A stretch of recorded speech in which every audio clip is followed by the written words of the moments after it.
Hello বন্ধুরা, কেমন আছো? রিসেন্টলি আমি ইউটিউবে, ইনস্টাগ্রামে সমস্ত জায়গায় দেখি নক নিস নিয়ে মানুষের অনেক কথা আছে, যেখানে মানুষরা বলছে যে এই এক্সারসাইজগুলো করলে আপনার নক নিস ঠিক হয়ে যাবে।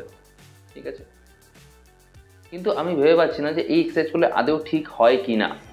আমার জানা নেই যে এই এক্সারসাইজগুলো করে নক নিস ঠিক হয় কি না, বাট নক নিস কেন হয় সেটা যদি আমি না জানি, সে রিজনটাকে যদি আমি ঠিক করি, তাহলে নক নিস কি ঠিক হবে?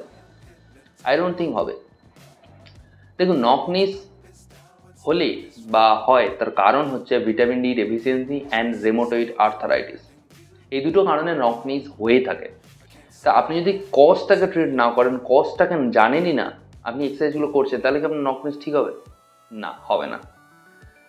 হ্যাঁ, ছোটোবেলায় বোন গ্রোথ হচ্ছে, সেই সময় যদি আপনি এক্সারসাইজগুলো করে থাকেন, তাহলে হয়তো সেই ডেভেলপমেন্টালের জন্য আপনার নক নিস ঠিক হলেও হতে পারে। বাট বড় হয়ে যাওয়ার পরে, মানে আফটার 18+ আপনি এক্সারসাইজগুলো করলে আপনার নক নিস কোনোদিন ঠিক হবে না।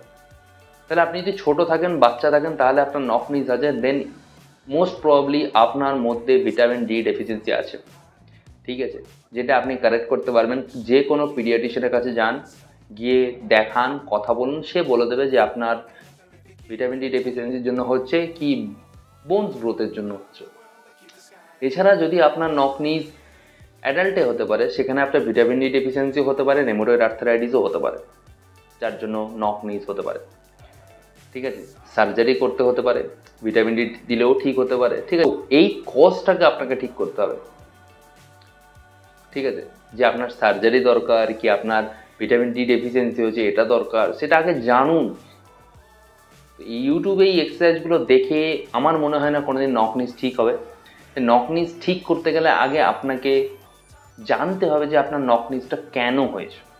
ঠিক আছে, তো আমার পরামর্শ এটাই থাকবে আপনাদেরকে, যাদের নক নিস আছে তারা একবার হলো কনসালটেন্টের সাথে কথা বলুন। ঠিক আছে, টাটা।